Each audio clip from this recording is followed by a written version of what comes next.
Part 1. There were the beings in 12 star systems. Everyone knew this. They had solved problems that other species could not even understand. Their ships could cross galaxies in days. Their machines could build cities in hours. Their doctors had cured every disease known to living things. But there was one problem they could not solve. Their parties were terrible. Ambassadors sat in their office on and read the reports from the latest Galactic Harmony Festival. The numbers were bad, very bad. The festival had received a joy output rating of only 0.3, which was the lowest score in history. One guest from a nearby star system had written in their feedback form that attending the festival was like watching paint dry, except the paint was gray and the room was silent. Another guest had simply written one word: boring. Put down the report and sighed. This was a serious problem. They were trying to build friendships with other species across the galaxy. They wanted to show that they were not just smart, but also fun and friendly. But every time they threw a celebration, the guests left early and never came back. The problem was that they did everything by logic and efficiency. Their celebrations followed exact rules. The music was generated by computers to hit the perfect sound frequencies for healthy ears. The food came in small cubes that contained exactly the right amount of nutrition. The schedule was planned to the minute, with time for talking, time for eating, and time for standing quietly. Everything was perfect, and everything was miserable. Called a meeting with the top celebration planners on the planet. They sat around a long table and looked at charts and graphs showing the joy output scores from the past 10 years. The line on the graph kept going down. "We have tried everything," said one planner. "We have adjusted the music frequencies. We have changed the cube flavors. We have even allowed guests to choose their own standing positions. Nothing works." "Perhaps other species simply do not appreciate our methods," said another planner. "Perhaps the problem is with them, not us." Shook their head. "No, I have seen the reports from other planets.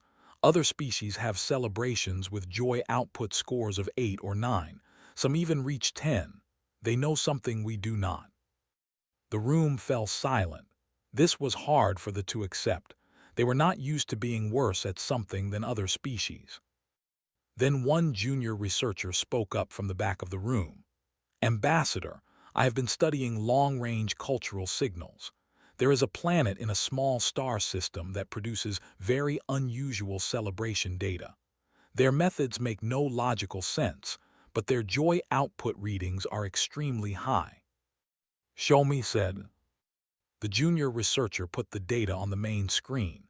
It came from a small blue planet called Earth, home to a species called humans. The readings were strange. Human celebrations were loud and messy. Their music had irregular beats and lyrics about love and dancing and someone named. Their food was not balanced for nutrition at all. They ate something called cake even when it was not their birthday. They stayed awake long past their optimal sleep times. They danced badly in front of other people without any shame. And their joy output scores were off the charts. "This cannot be correct," said one of the senior planners. "These methods are completely inefficient. How can they produce such high joy?" "I do not know," said the junior researcher, "but the data does not lie." Stared at the screen for a long time. Then they made a decision that would change everything. "We will hire human consultants. We will bring them here and learn their methods." The other in the room gasped. Hearing outside consultants was almost unheard of. It was an admission that they could not solve a problem by themselves, but was desperate.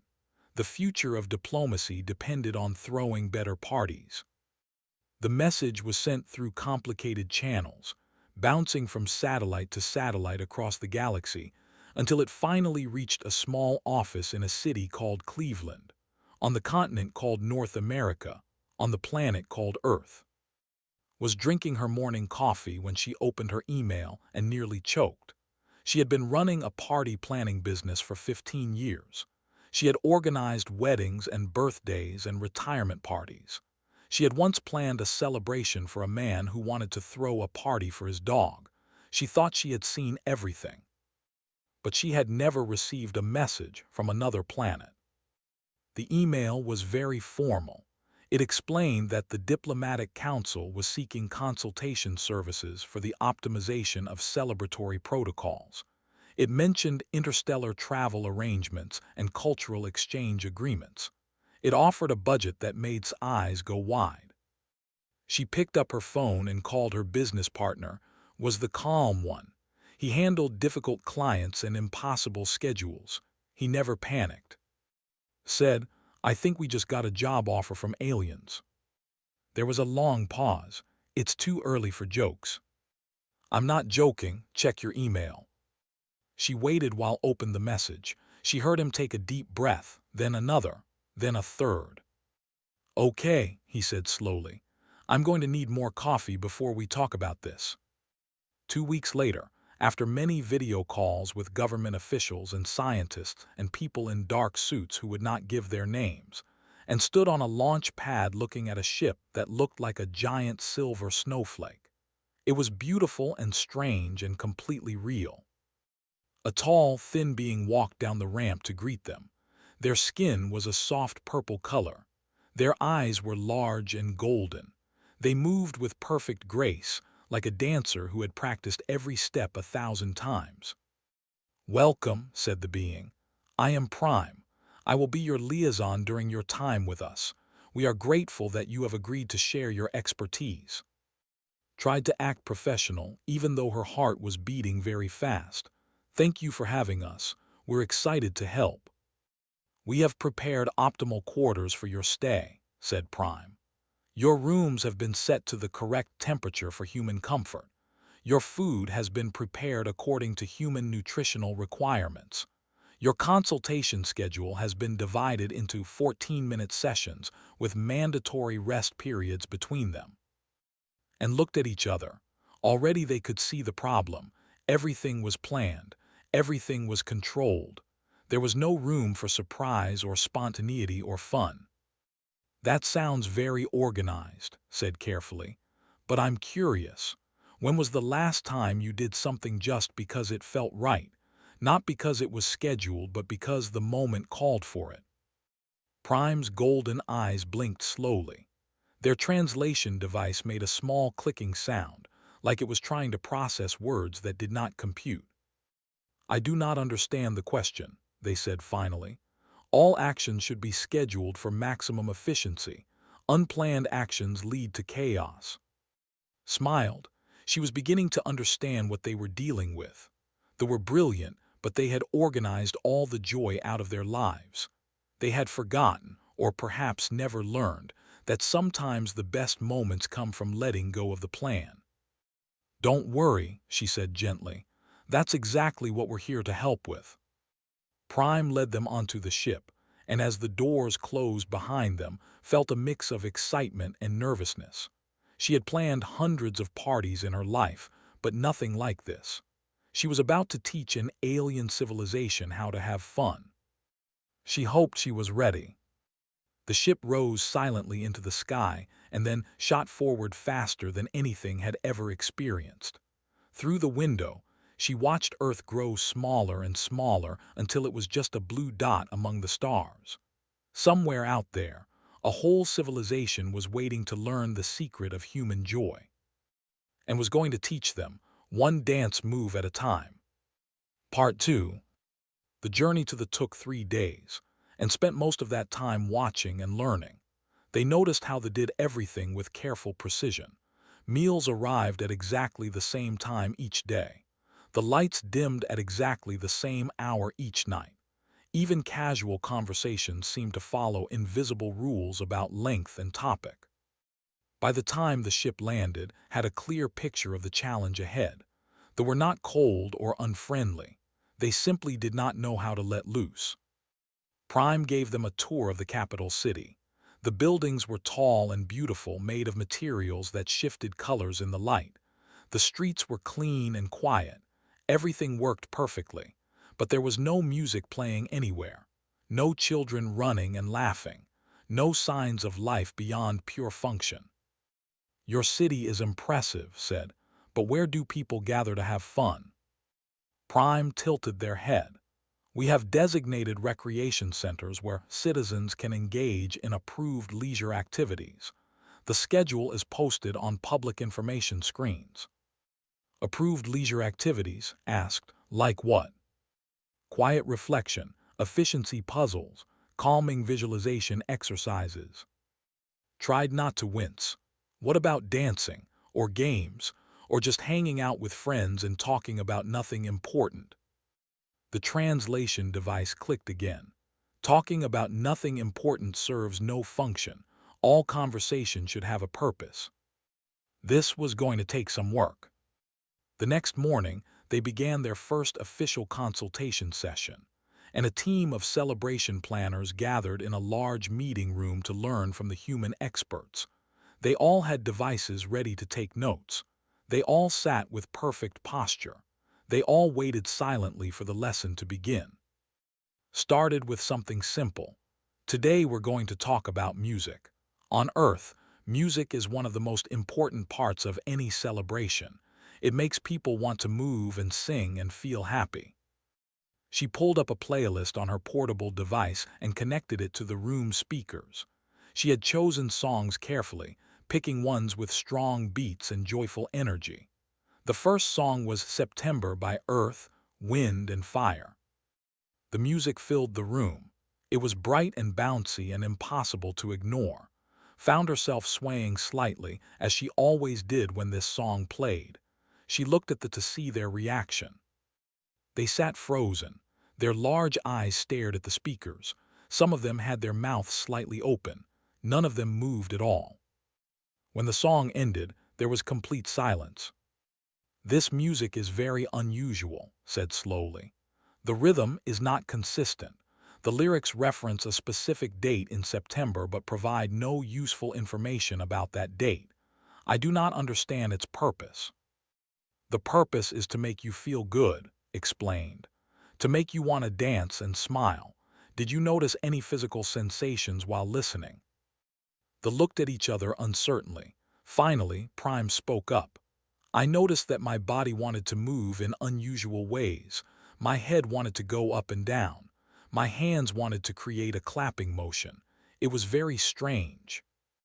"That's called wanting to dance," said with a gentle smile. "That's exactly what's supposed to happen.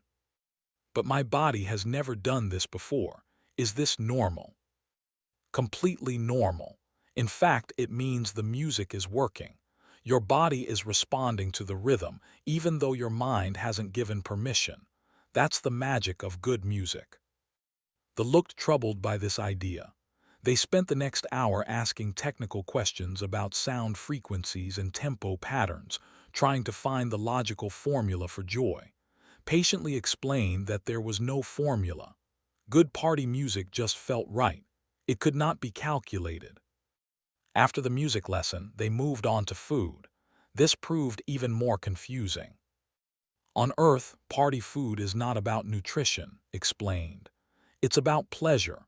We eat things because they taste good, not because they are healthy." He showed them pictures of Earth party foods: pizza with melted cheese, little sandwiches with the crusts cut off, chips and dip, cakes with colorful frosting. "None of these items appear to meet basic nutritional requirements," observed one of the planners. "Several of them contain excessive amounts of sugar and fat. Why would anyone choose to consume these?" "Because they're delicious," said, "and because eating them with friends is fun. The experience matters more than the nutrition." She then explained the concept of appetizers, small foods served before the main meal. They could not understand why anyone would eat food that was not a complete meal. Then she explained dessert, an entire course dedicated purely to sweet treats. This seemed to cause genuine distress among the planners. "You are telling us," said carefully, "that humans conclude their meals by consuming items that provide no necessary nutrients, purely because these items bring pleasure." "That's exactly what we're telling you. And this is considered normal behavior. Birthday cakes are practically sacred." Made a note on their device. Could not read writing, but she imagined it said something like, humans are completely illogical. The hardest lesson came when they tried to explain party games. Described musical chairs, where people walked around chairs while music played and then rushed to sit down when it stopped. She described Pin the Tail on the Donkey, where a blindfolded person tried to stick a paper tail on a picture of an animal. She described the Egg and Spoon Race, where people tried to walk quickly while balancing eggs on spoons. They stared at her in complete confusion. "What is the productive outcome of these activities?" asked Prime.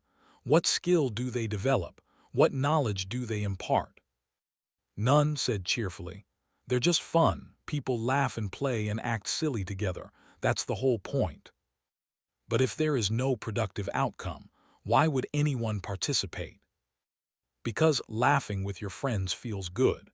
Because being a little silly sometimes makes life more enjoyable. Because not everything has to be productive." This concept seemed genuinely revolutionary to them. They discussed it among themselves in their own language for several minutes. Could see them struggling to fit this new information into their worldview. Everything they did had a purpose. The idea of doing something purely for fun, with no other goal, was completely foreign. Over the following weeks and continued their lessons. They taught the about surprise parties, where you kept a celebration secret from the guest of honor to create a moment of shock and delight. They explained birthday traditions, from making a wish before blowing out candles to wearing a paper crown for the day. They demonstrated the art of the toast, where people stopped eating to say kind words about someone, often while holding drinks in the air. They showed videos of Earth celebrations, wedding receptions where people danced until their feet hurt, birthday parties where children ran wild with cake on their faces, New Year's Eve countdowns where strangers hugged each other at midnight, holiday gatherings where families sat around tables arguing and laughing and eating too much food. "I am beginning to understand something," Prime said one evening. "Human celebrations are not about perfection. They are about connection. The chaos is not a flaw. It is how you build bonds with each other." Felt a wave of hope. Exactly. When you let go of the schedule and just enjoy being together, that's when the magic happens. But how do we create this chaos on purpose? Is there a method? Laughed. That's the tricky part. You can't force it. You can only create the right conditions and let it happen naturally. Good music, good food, good company, and the willingness to be a little foolish. They had much to learn, but could see them starting to change.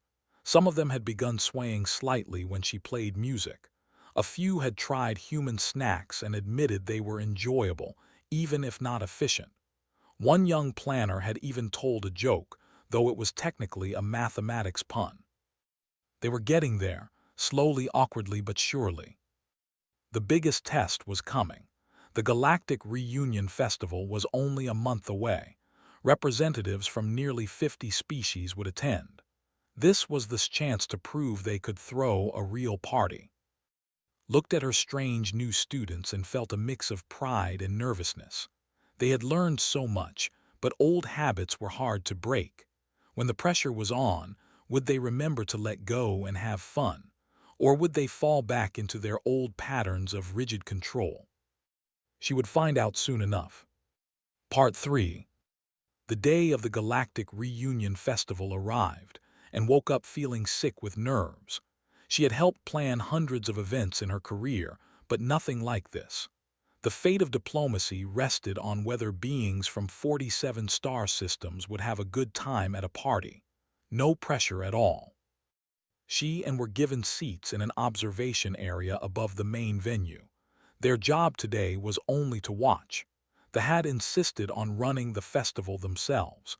They wanted to prove they had learned their lessons. The venue was on a moon orbiting the space had been transformed into something barely recognized. Gone were the sterile white walls and perfectly aligned furniture. In their place were colors everywhere. Bright banners hung from the ceiling. Lights shifted through shades of purple and blue and gold. There were actual decorations that served no purpose except to look pretty. "They actually did it," murmured. "They made it look like a real party." The food stations were arranged around the edges of the room. Could see the nutritional cubes the loved, but next to them were new offerings.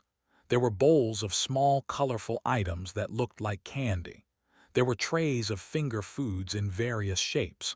There was even something that looked like a cake, though was not sure what it was made of. And in the center of the room was a dance floor, a real dance floor, with lights underneath that changed color with the music. Guests began arriving. They came in all shapes and sizes. Some had 2 legs, some had 4, some had none at all. Some had skin, some had scales, some had what looked like living armor. They all looked around the venue with expressions of surprise. Watched a tall being with 8 arms pick up one of the candies and put it in their mouth. Their face went through several expressions before settling on what might have been delight. They picked up 3 more candies. The music started. It was unlike anything it heard before. The had worked with human composers to create something new. It had the mathematical precision the loved, but mixed with human rhythm and warmth. It was strange and beautiful, and Maid's foot start tapping automatically. At first, the guests just stood around listening. Nobody moved toward the dance floor, felt her heart sink. Maybe it was too strange. Maybe beings from other planets did not dance. Maybe this whole experiment was going to fail. Then she saw Prime. The liaison walked onto the empty dance floor. They stood there alone in the center of the lights. Every eye in the room turned to watch. For a moment, nothing happened. Then Prime began to move. It was not graceful. It was not smooth. Prime's arms waved awkwardly. Their feet stepped in uncertain patterns. They looked slightly ridiculous, but they kept going, swaying and stepping to the music with complete commitment. Felt tears spring to her eyes. This was the bravest thing she had ever seen. Prime was choosing to look foolish in front of representatives from nearly 50 civilizations. They were demonstrating something they had never valued before, the courage to be imperfect. One of the 8-armed beings walked onto the dance floor. Then a group of small, fuzzy creatures joined in. Then more and more, until the floor was full of beings from across the galaxy, all moving to the music in their own unique ways. Nobody looked graceful, nobody looked cool, but everyone looked happy. Grab's arm, "Are you seeing this?" She nodded, unable to speak. She was seeing it. After all the lessons and explanations, after all the confusion and misunderstanding, the had finally understood. Joy was not about being perfect. It was about letting go. The night went on and it only got better. There was karaoke, and the sounds that emerged from various alien mouths were truly horrifying, but everyone cheered anyway. There were party games, including a version of musical chairs that had to be adapted for beings without chairs or sitting abilities. There was a moment when someone knocked over an entire table of food, and instead of panic, there was laughter. Found and at the dessert table, which had been absolutely demolished by enthusiastic guests. "Our preliminary readings are remarkable," the ambassador said. Their voice sounded different somehow, lighter. "Joy output is at 9.2 and still climbing. We have never recorded anything close to this." "How do you feel?" asked. "Not the readings, you personally." Paused. Their large eyes looked around the room, taking in the chaos and noise and mess. "I feel good, I think. My body wants to move to the music. My face wants to make this expression." They attempted a smile. It was a little crooked and showed too many teeth, but it was real. "That's happiness," said. "That's what we've been trying to teach you." "It is very inefficient," observed. "I have neglected my duties all evening. I have consumed food that provided no nutritional value. I have engaged in conversations that had no productive purpose, and yet I do not wish to stop." "Welcome to the joy of being alive," said. As the night continued, slipped away from the crowd and found a quiet corner to watch. She saw Prime teaching a group of feathered beings how to do what looked like a very bad version of the chicken dance. She saw children running around with party hats on their heads, shrieking with a sound she now recognized as laughter. She saw old diplomatic rivals from different star systems clinking glasses and toasting to friendship. This was what she had spent her life working toward. Not the perfect event, but the perfectly imperfect one. The kind of celebration where things went wrong and nobody cared, where people forgot their important positions and fancy titles and just had fun together. Came to stand beside her. "We did it," he said quietly. "They did it," corrected. "We just showed them it was possible." Near the end of the night, when guests were tired and happy and ready to go home, something unexpected happened. The music shifted to a slower song. Beings from across the galaxy formed what could only be called a conga line. It wound through the entire venue, picking up more participants as it went. At the front of the line was Prime, leading the way with absolute confidence and absolutely terrible rhythm. At the back was the dignified ambassador, holding the waist of a small green being from a planet had never heard of. The line came past, and before they knew what was happening, they were swept up into it. Found herself holding onto a being covered in what felt like soft fur, following the beat as the line wove between tables and chairs. She laughed until her sides hurt. When it was finally over, when the last guests had departed and the cleaning crews had arrived, Prime came to say goodbye. "I understand now," they said. "The chaos is the point. When you stop trying to control everything, you make room for joy to happen." "You're a natural party planner," said. Prime made a sound that might have been a laugh. "I have already received requests from 7 other star systems asking about our methods. It seems everyone wants to learn the human way of celebration." "There's no human way," said. "There's just the way of letting go and enjoying each other. Any species can learn it."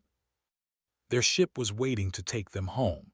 As walked up the ramp for the last time, she turned to look at the one more time. Somewhere down there, beings were already planning the next celebration. They would probably get some things wrong. They might overschedule or underseason or forget to order enough cake. But that was okay. They were learning. The journey home was quiet, and slept most of the way, exhausted from weeks of work.